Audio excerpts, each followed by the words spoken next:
ಜನಪರ ನ್ಯಾಯಪರ. ಚಿಕ್ಕಬಳ್ಳಾಪುರ ಜಿಲ್ಲೆ ಮಂಚೇನಹಳ್ಳಿ ಹಳೆ ಹಳ್ಳಿ ವ್ಯಾಪ್ತಿಯ ಬಗರ್ ಹುಕುಂ ಸಾಗುವಳಿದಾರರು ಭೂ ಸಾಗುವಳಿದಾರರು ಸರಿಸುಮಾರು 30ರಿಂದ 40 ವರ್ಷಗಳಿಂದ ತಮ್ಮ ಜೀವನೋಪಾಯಕ್ಕಾಗಿ ಸರ್ಕಾರದ ಭೂಮಿಯನ್ನು ಅನಧಿಕೃತವಾಗಿ ಸಾಗುವಳಿ ಮಾಡಿಕೊಂಡು ಬಂದಿರುತ್ತಾರೆ. ಭೂ ಹಕ್ಕು ಮಂಜೂರಾತಿ ಪಡೆಯುವುದಕ್ಕಾಗಿ ಭೂ ಸಕ್ರಮೀಕರಣಕ್ಕಾಗಿ 53 ಮತ್ತು 57ರಲ್ಲಿ ಅರ್ಜಿ ಸಲ್ಲಿಸುತ್ತಾರೆ.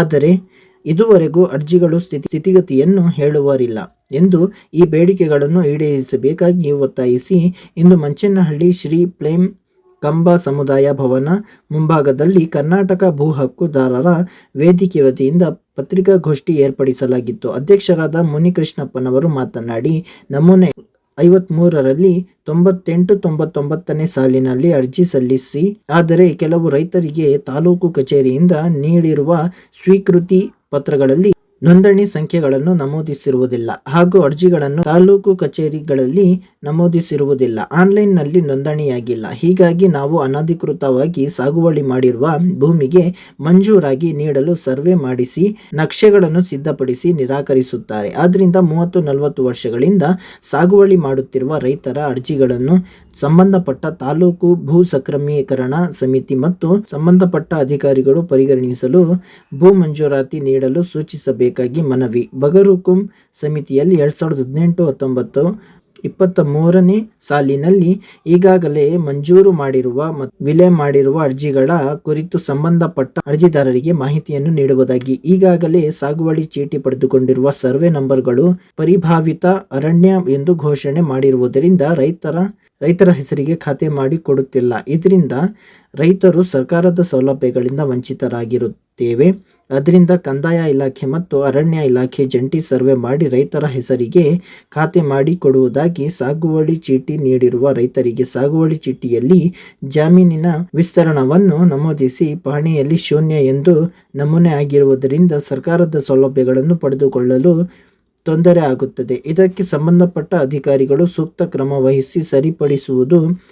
ಪ್ರತಿ ತಿಂಗಳು ಕನಿಷ್ಠ ಭೂ ಕ್ರಮೀಕರಣ ಸಮಿತಿ ಸಭೆಗಳನ್ನು ಆಯೋಜಿಸಿ 53-57ರಲ್ಲಿ ಸಲ್ಲಿಸಿರುವ ಅರ್ಜಿಗಳನ್ನು ಇತ್ಯರ್ಥಪಡಿಸಲು ಸಂಬಂಧಪಟ್ಟ ಅಧಿಕಾರಿಗಳಿಗೆ ಸೂಕ್ತ ನಿರ್ದೇಶನ ನೀಡಲು ಒತ್ತಾಯಿಸಿದರು. ಸಾಗುವಳಿ ಅರ್ಜಿಗಳನ್ನು ಹಾಕಿಕೊಂಡಿದ್ದ ರೈತರು ಪತ್ರಿಕಾಗೋಷ್ಠಿ ನಂತರ ಮಂಚೇನಹಳ್ಳಿ ತಾಲೂಕು ಕಚೇರಿಗೆ ಭೇಟಿ ನೀಡಿ ಈ ಎಲ್ಲಾ ವಿವಿಧ ಬೇಡಿಕೆಗಳನ್ನು ಈಡೇರಿಸುವಂತೆ ತಾಲೂಕು ದಂಡಾಧಿಕಾರಿಗಳಾದ ದೀಪ್ತಿ ಎನ್ ರವರಿಗೆ 53-57 ಸಾಗುವಳಿ ಅರ್ಜಿ ಹಾಕಿಕೊಂಡು ಈವರೆಗೂ ನೋಂದಣಿಯಾಗದೆ ಸಾಗುವಳಿ ಹಕ್ಕು ಪತ್ರಗಳು ನೊಂದ ರೈತರು ಸರ್ಕಾರದ ಗಮನಕ್ಕೆ ನೀಡಲು ಮುಖ್ಯಮಂತ್ರಿಗಳಿಗೆ ಮನವಿ ತಲುಪಿಸುವಂತೆ ಮನವಿ ಪತ್ರವನ್ನು ಕರ್ನಾಟಕ ಭೂ ಹಕ್ಕುದಾರರ ವೇದಿಕೆ ವತಿಯಿಂದ ರೈತರು ಮನವಿ ಪತ್ರವನ್ನು ನೀಡಿದರು.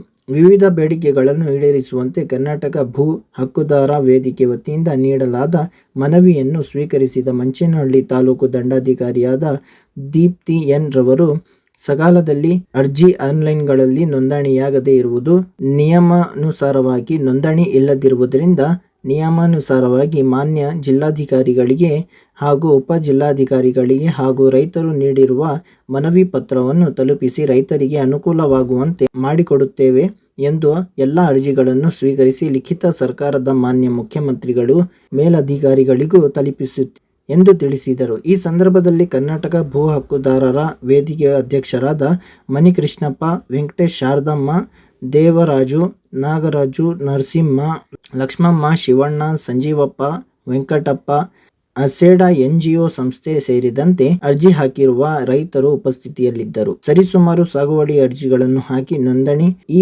ಈವರೆಗೂ ಹಕ್ಕುಪತ್ರಗಳು ಆಗಿಲ್ಲವೆಂದು 80ಕ್ಕೂ ಹೆಚ್ಚು ರೈತರು ಉಪಸ್ಥಿತಿಯಲ್ಲಿದ್ದರು. 53-57ನೇ ಅರ್ಜಿಗಳು ಹಾಕಿಕೊಂಡಿರುವ ಅರ್ಜಿಗಳ ಮಾಹಿತಿ ಕೇಳಿದರೂ ರೆಕಾರ್ಡ್ಗಳು ಇಲ್ಲ ಎನ್ನುತ್ತಾರೆ. ಆದರೆ 2ನೇ ವ್ಯಾಲ್ಯೂಮ್ ರಿಜಿಸ್ಟರ್ನಲ್ಲಿ ಪುಸ್ತಕಗಳಲ್ಲಿ ಸಾಗುವಳಿ ಅರ್ಜಿಗಳು ನೋಂದಣಿಯಾಗಿರುತ್ತವೆ ಎಂದು ಗೊತ್ತಿದ್ದರೂ ಕೂಡ ರೆಕಾರ್ಡ್ಗಳು ಇಲ್ಲ, ದಾಖಲೆಗಳು ಇಲ್ಲ ಎನ್ನುತ್ತಾರೆ. ಇದಕ್ಕೆಲ್ಲ ದಂಡಾಧಿಕಾರಿಗಳ ಸಮ್ಮುಖದಲ್ಲಿ ರೈತರು ಪ್ರಶ್ನೆ ಮಾಡತೊಡಗಿದರು. ಇಷ್ಟೊಂದು ಜನರ ಸಮಸ್ಯೆಗಳನ್ನು ನಮ್ಮ ಮಂಚೇನಹಳ್ಳಿ ತಾಲೂಕಿನಲ್ಲಿ ಹಂಚ್ಕೊಂಡಿರ್ತಾರೆ. ತಾಲೂಕು ಕಚೇರಿಯಲ್ಲಿ ಬಂದು ಎಲ್ಲರೂ ಅವರು ಸಮಸ್ಯೆಗಳಲ್ಲಿ ಪ್ರಮುಖವಾಗಿ ಏನು ಹೇಳಿರ್ತಾರೆ ಅಂದರೆ, ಸಾಗುವಳಿ ಚೀಟಿ ಅರ್ಜಿ ಅವ್ರ ಹತ್ರ ಇದೆ, ಆದರೆ ಅರ್ಜಿಯ ಪಟ್ಟಿ ನಮ್ಮ ವಹಿಯಲ್ಲಿ ಇಲ್ಲ. ಅಂದರೆ 53 ವಹಿ ಅಂತ ನಮ್ಮ ಕಚೇರಿಯಲ್ಲಿ ಒಂದಿರುತ್ತೆ. ಆ ವಹಿಯಲ್ಲಿ ಅವ್ರದ್ದು ನೋಂದಣಿ ಸಂಖ್ಯೆ ಇರುವುದಿಲ್ಲ. ಈ ಸಂಖ್ಯೆ ಇಲ್ಲದ ಕಾರಣ ಅವ್ರಿಗೆ ಇವತ್ತು ಸಾಗುವಳಿ ಚೀಟಿ ಕೊಡಲು ವಿತರಣೆ ಮಾಡಲು ನಮ್ಮಲ್ಲಿ ಅಧಿಕಾರ ಬರ್ತಿಲ್ಲ. ಯಾಕಂದರೆ ಅದರಲ್ಲಿ ಆ್ಯಪ್ ಅಂತ ಇರುತ್ತೆ, ಒಂದು ಬಗರುಕುಂ ಆ್ಯಪ್ ಅಂತ. ಆ ಆ್ಯಪ್ನಲ್ಲಿ ಬಗರುಕುಂ ಆ್ಯಪ್ನಲ್ಲಿ ನಾವು ಸರ್ವೆ ಮಾಡಬೇಕಂದ್ರೆ ಆ ಸಾಗುವಳಿ ಸಾಗುವಳಿ ಚೀಟಿ ಅರ್ಜಿಯ ವಹಿ ಇರಲೇಬೇಕಾಗುತ್ತೆ. ಅದಕ್ಕೆ ಅವ್ರೇನು ಹೇಳ್ತಿದ್ದಾರೆ ಅಂದರೆ, ಮೇಡಮ್ ನೋಡಿ, ನಾವಿಷ್ಟು ಕಷ್ಟಪಟ್ಟು ಇಷ್ಟು ವರ್ಷದಿಂದ ಎಲ್ಲ ಕಡೆ ಅರ್ಜಿ ಹಾಕ್ಕೊಂಡಿದ್ದೀವಿ ಅಂತ ಹೇಳಿ ಉಳುಮೆ ಮಾಡ್ತಾ ಇದ್ದೀವಿ ಆ ಜಾಗದಲ್ಲಿ ಅಂತ ಹೇಳಿರ್ತಾರೆ. ಆ ಜಾಗಕ್ಕೆ ಅವರ ಹೆಸರು ಮಾಡಿಕೊಡೋದಕ್ಕೆ ನಮ್ಮ ಹಂತದಲ್ಲಿ ಇವಾಗ ನಮ್ಮ ಅಧಿಕಾರ ಇಲ್ಲ. ಅದಕ್ಕೆ ಅದನ್ನು ಅವರು ಮಾನ್ಯ ಮುಖ್ಯಮಂತ್ರಿಯವರಿಗೆ ಪತ್ರವನ್ನು ಬರೆದಿರ್ತಾರೆ. ಆ ಪತ್ರವನ್ನು ನಾವು ನಮ್ಮ ಮೇಲಧಿಕಾರಿಗಳಾದ DC ಸರ್ ಹಾಗೂ ಮತ್ತು AC ಸರ್ ಇಬ್ರಿಗೂ ಒಂದು ಪತ್ರ ಬರೆದು ನಮ್ಮ ಕಚೇರಿಯಿಂದ ಅವ್ರಿಗೆ ತಲುಪಿಸೋದು, ಮನವಿ ಮಾಡೋದು ನಮ್ಮ ಕರ್ತವ್ಯ. ನಾವು ಅಷ್ಟು ಮಾಡಿರ್ತೀವಿ. ತದನಂತರ ಮಾಡಿದ್ದೀನಿ ಕೋರ್ಟಲ್ಲಿ. ಎಷ್ಟು ಎಕರೆ ಮಾಡ್ತಾಯಿದ್ರಿ ಕೃಷಿಯಲ್ಲಿ? ಸರ್, ನಮಗೆ ನಮ್ಮ ತಂದೆಗೆ 5 ಎಕರೆ ಮಂಜೂರಾಗಿದೆ, 4 ಎಕರೆ 30 ಕೋಟಿ ಜಮೀನು ಮಂಜೂರಾಗಿದೆ. ಅದೇ ಮಂಜೂರು ಜಮೀನಲ್ಲೇ ನಾವು ಸಾಗುವಳಿ ಮಾಡ್ತಾಯಿದ್ದೀವಿ. ಮತ್ತು ಹೆಚ್ಚುವರಿ ಇದಕ್ಕೂ ನಾನು ಅಕ್ಲಾಜ್ಮೆಂಟ್ ಹಾಕ್ಕೊಂಡಿದ್ವಿ, ಶ್ರೀಕೃತ ಅರ್ಜಿ ಇದು ಹಾಕ್ಕೊಂಡಿದ್ದೀನಿ, ಮತ್ತು 57 ಕೂಡ ಹಾಕ್ಕೊಂಡಿದ್ದೀವಿ. ಎಷ್ಟು ವರ್ಷದಿಂದ ಮಾಡ್ತಾ ಇದ್ದೀರಾ ಕೃಷಿಯಲ್ಲಿ? ನಾವು 40-50 ವರ್ಷದಿಂದ ಇದ್ದೀವಿ. ಈಗಲೂ ಬೆಳೀತಾನೆ ಇದ್ದಾರೆ? ಈಗಲೂ ಬೆಳೀತಾನೆ ಇದ್ದೀವಿ. ಬೆಳೆ ಇದೆಯಾ? ಬೆಳೆ ಇದೆ, ಅಡಿಕೆ ಇದೆ, ಬಾಳೆ ಇದೆ, ನನಗೆ ಹಂದಿ ಕಾಟಗಳಿದ್ದಾವೆ, ಮತ್ತೆ ಕರಡಿ, ಚಿರತೆ. ಈಗ ಅವರಿಗೆ ನೀವು ಅರ್ಜಿ ಹಾಕಿರೋದ್ರ ಬಗ್ಗೆ, ಇವಾಗ ನಾವು ಉಳುಮೆ ಮಾಡ್ತಾ ಇದೀವಿ ಅನ್ನೋದ್ರ ಬಗ್ಗೆ ನೀವು ಮಾನ್ಯ ದಂಡಾಧಿಕಾರಿಗಳ ಗಮನಕ್ಕೆ ಕೊಟ್ಟಿದ್ದೀರಾ? ಕೊಟ್ಟಿದ್ದೀನಿ ಮೇಡಮ್. ಅವ್ರೇನಾದ್ರು ಯಾವತ್ತು ಯಾರು ಬಂದು ಅಲ್ಲಿ ಯಾರು ಬಂದು ನಮ್ಗೆ ರಕ್ಷಣೆ ಕೊಡಕ್ಕೆ ಯಾರು ಬಂದಿಲ್ಲ. ಹಾಗಾಗಿ ನಾನು ಕಾನೂನು ಮೊರೆ ಹೋದೆ. ಕಾನೂನು ಮೊರೆ ಹೋದ್ರೂ ಅಲ್ಲಿಗೆ ಬಂದು ಯಾರು ಅದಕ್ಕೂ ರೆಸ್ಪಾನ್ಸಿಬಲ್ ಇಲ್ಲ. ಹಿಂಗೆ ನಮ್ಮ ರೈತರಿಗೆ, ನಾನು ಒಬ್ಬರಿಗೆ ಅಂತಲ್ಲ, ಪ್ರತಿ ಒಬ್ಬ ರೈತರಿಗೂ ಇದೇ ಚಿತ್ರಹಿಂಸೆ ಕೊಡ್ತಾ ಇದ್ದಾರೆ. ದಯವಿಟ್ಟು ಇದನ್ನ ನೀವು ಅಲ್ಲಿಗೆ ಇಷ್ಟು ವರ್ಷಗಳಿಂದ ಮಾಡಿದ್ರು ಕೂಡ ನಿಮ್ಗೇನು ಒಂದು ರೀತಿ ಕೊಟ್ಟಿಲ್ಲ, ಏನು ಕೊಟ್ಟೇ ಇಲ್ಲ ಮೇಡಮ್. ಒಟ್ಟಾರೆಯಾಗಿ ಜನಪ್ರತಿನಿಧಿಗಳಿಗೆ, ಅಧಿಕಾರಿಗಳಿಗೆ ಯಾವುದೇ ರೀತಿ ಕ್ರಮ ಕೈಗೊಳ್ಳೋಕೆ ಬಯಸ್ತೀರಾ? ಇವಾಗ ನಾವು ಕಾನೂನು ಇದೆ, ಸುವ್ಯವಸ್ಥೆ ಇದು ನಮಗೆ ಕಾನೂನು ಇದೆ ಅಂದ್ಬಿಟ್ಟು ನಾವು ರೈತರನ್ನ ನಂಬ್ಕೊಂಡು ಅಧಿಕಾರಿಗಳ ಜೊತೆ ನಾವು ಹೋಗ್ತೀವಿ. ಅಧಿಕಾರಿಗಳೇ ನಮ್ಗೆ ಸ್ಪಂದನೆ ಕೊಡಲಿಲ್ಲ ಅಂದ್ರೆ ಇನ್ನು ನಾವು ಈಗ ರೆವಿನ್ಯೂ ಡಿಪಾರ್ಟ್ಮೆಂಟ್ ಸಂಬಂಧಪಟ್ಟಿರೋದಾಗ್ಲಿ, AC-ಗಾಗಲಿ DC-ಗಾದ್ರೆ ನೀವು ಎಲ್ಲ ಸೇರಿ ಒಂದು ಕೊಟ್ಟಿದ್ದೀವಿ ಮೇಡಮ್. ಎಲ್ಲ ಮಾಹಿತಿ ಕೊಡ್ತೀನಿ. ನಮ್ಮ ಹತ್ರ ಇದೆ ಮಾಹಿತಿ, ಎಲ್ಲ ಇದೆ, ಕೊಡ್ತೀನಿ. ಮತ್ತೆ ಚಿಕ್ಕಬಳ್ಳಾಪುರದಲ್ಲಿ ಪ್ರೆಸ್ ಮೀಟ್ ಇಕ್ಕಿ ಅಲ್ಲೂ ಅಲ್ಲಿ ಮಾಹಿತಿ ತಿಳಿಸಿದ್ದೀನಿ. ಒಂದೇ ಒಂದು 6 ತಿಂಗಳಾಯ್ತು. ಈಗ ಸಾಗುವಳಿ ಹಕ್ಕುಪತ್ರ ಕೇಳಿದ್ರೆ ಅವರು ಹಕ್ಕುಪತ್ರ ಮಾಡ್ಲಿಕ್ಕೆ ಆಗುತ್ತೆ ಅಂತ ಇದ್ದಾರಾ, ಇಲ್ಲ ಅಂತ ಇದ್ದಾರಾ? ಮೊನ್ನೆ ಶಾಸಕರು ನಮ್ಮ ಹತ್ರ ಮಾತಾಡಿಬಿಟ್ಟು ನಾನು ಕೊಡಿಸ್ತೀನಿ, ಇದು 53 ಏನೇನಿದಾವಲ್ಲ ನಾನು ಕೊಡಿಸ್ತೀನಿ, ಅದ್ರ ಮೇಲೆ ನೀವು ಭಯ ಬೀಳ್ಬೇಡ್ರಿ ಅಂತ ಹೇಳಿದ್ರೆ. ಬಟ್ ಇವಾಗ ಇದು ಸೀರಿಯಲ್ ಪ್ರಕಾರ ಇರುವಲ್ಲ, ಇದು ನಮಗೆ ಇವಾಗ ತೊಂದರೆ ಆಗಿದೆ. ಇವಾಗ ಬಂದಿರೋವು ನೀವು ಕೊಡ್ತಾ ಇದ್ದೀರಾ. ನಾವು ಅವತ್ತು ಅವ್ರ ಜೊತೆಯಲ್ಲಿ ಹಾಕಿರೋ ಸ್ವೀಕೃತ ಅರ್ಜಿನೇ ಇವಾಗ ರೆಗ್ಯುಲೇಷನ್ ಇಲ್ಲ ಅಂದರೆ ನಮ್ಗೆ ಯಾವ ರೀತಿ ಕೊಡ್ತಾರೆ ಅವರು? ಹಂಗಾಗಿ ಅದಕ್ಕೆ ನಮ್ಗೆ ನ್ಯಾಯ ಬೇಕು ಅಂದರೆ ನಾನು ಒತ್ತಾಯ ಮಾಡ್ತೀನಿ.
ಈಗ ಇವರು ಕಂಪ್ಲೇಂಟ್ ಹೇಳ್ತಿದ್ರಲ್ಲ, ಈಗ ನೀವು ನನ್ನ ಕಡೆ ಎಷ್ಟು ಸಲ ಬಂದಿದ್ದೀರಿ? ನಾನು ನಿಮ್ಗೆ ಏನು ರೆಸ್ಪಾನ್ಸ್ ಮಾಡಿದ್ದೀನಿ?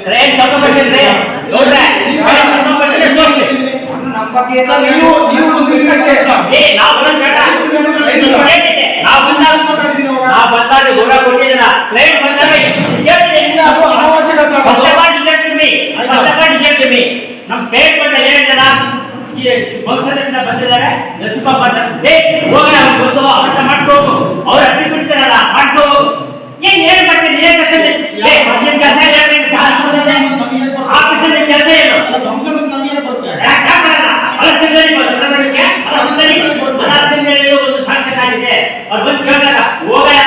ನೀ ಇದರ ಮಾತಾಡಿ ಪಬ್ಲಿಕ್ ನಾನು ಹಾಗೆ ಯಾರಿಗೂ ಮಾತಾಡಕ್ ಹೋಗಲ್ಲ. ಕರ್ಸಿ ನಾವು ನಾ ಸರ್ಕಾರ ಕರ್ಕೊಂಡು ಬರ್ತೀನಿ. ದಯಮಾಡಿ ಕ್ಲಿಯರ್ ಮಾಡಿ. ಇನ್ನು ಮುಂದೆ ಹಂಗಾಗಲ್ಲ. ಇಲ್ಲ ಮೇಡಮ್, ಬಹಳ ದೊಡ್ಡ ಮಾತಾಡ್ತಾ ಇದು ಮನೆಯಲ್ಲಿ ಅವ್ರು ಟಪಾಲ್ ಸೆಕ್ಷನ್ ತೆಗೆದ್ಬಿಟ್ಟಿದೀನಿ. ಅವರು ಜನರ ಜೊತೆ ಒಡನಾಟ ಇರೋದೇ ಬೇರೆ. ಅವ್ರು ಸೆಕ್ಷನ್ ಚೇಂಜ್ ಮಾಡಿ ತುಂಬಾ ಸಾಫ್ಟ್ ಅಮ್ಮ ವಾಯ್ಸ್ ಕೇಳಿಸಲ್ಲ ಅಂತ ಸಾಫ್ಟ್ ಟಪಾಲ್ ಸೆಕ್ಷನ್ ಶಿಫ್ಟ್ ಆಗಿದೆ. ಅವ್ರ ಬಗ್ಗೆ ಹೇಳಿದ್ರಾ? ಅವ್ರ ಬಗ್ಗೆ ಹೇಳಿದ್ರಾ? ಇಲ್ಲ ಇಲ್ಲ ಅದನ್ನೇ ಕೇಳ್ತಾ ಇದ್ದೇವೆ ಅಷ್ಟೇ ನಮಗೆ. ರೈತರಿಗೆ ಗೊತ್ತಿದ್ರೆ ಬರ್ತಾರೆ. ಈಗ ಸರ್ ಈಗ ಒಂದು 3 ಜನ ಈ ತರ ಹೋಗಿದೆ. ನಮ್ಮದು ಬಿಟ್ರೆ ನಮ್ಮದು ಬಿಟ್ಟಾಗ ಇನ್ನೊಂದು ಒಂದು ಎಕ್ಸ್ಟ್ರಾ ಟಾಪಿಕ್ ಪಬ್ಲಿಕ್ ಬಂದಾಗ ಇವತ್ತು ಮಾತಾಡಬೇಡ ಅಂತ. ನಿಮಗೆ ಏನಾದ್ರು ಆ ಥರ ತೊಂದ್ರೆ ಆಯ್ತಾ? ಇಲ್ಲ. ನಿಮ್ಗೇನಾದ್ರು ಆಯ್ತಾ? ಇಲ್ಲ. So, ಇಲ್ಲ ನೀವು ಮೇಡಮ್ ಅವರಿಗೆ ಎಷ್ಟು ಸಲ ಬಂದಿದ್ದಾರೆ? ಎಲ್ಲಕ್ಕೂ ಮಾಡಬೇಕು ಅಂದ್ರೆ ಹಕ್ಕು ಏನಾದ್ರು ಬಿಟ್ಟಾಗಿದ್ರೆ ಅವ್ರು ಚೇಂಜ್ ಆಗ್ತಾರೆ ಆ ಮಾತು ಸಾಕು. ಇವಾಗ ಪದರ ಹುಡುಕೊಂಡು ಮಾಡಿ ಮುಗಿಸೋಣ. ಮೀಟಿಂಗ್ ಇರೋದೇ ಪದರ. ಅದೇ ಹೇಳ್ತಾರೆ ಮೇಡಮ್, ಏನು ಹೇಳ್ತಾರೆ ಅದು ಆಯ್ತು ಕೇಸಲ್ಲಿ ಇದೇ ಇರೋ ಆಯ್ತು ಕೊಡ್ತೇನೆ. ಡೇಟ್ ಒಂದು ಮೆನ್ಷನ್ ಮಾಡಿಕೊಂಡ್ರೆ ಆ ಡೇಟ್ ಅದು ಸ್ಥಿತಿಗತಿ ಕೇಳಿದ್ಕೆ ಅವರು ಆ ಥರ ಡೇಟ್ ಮಾಡಿದ್ರು. ಅವರು ಸ್ಥಿತಿಗತಿ ಕೇಳಿದ್ದಾರೆ.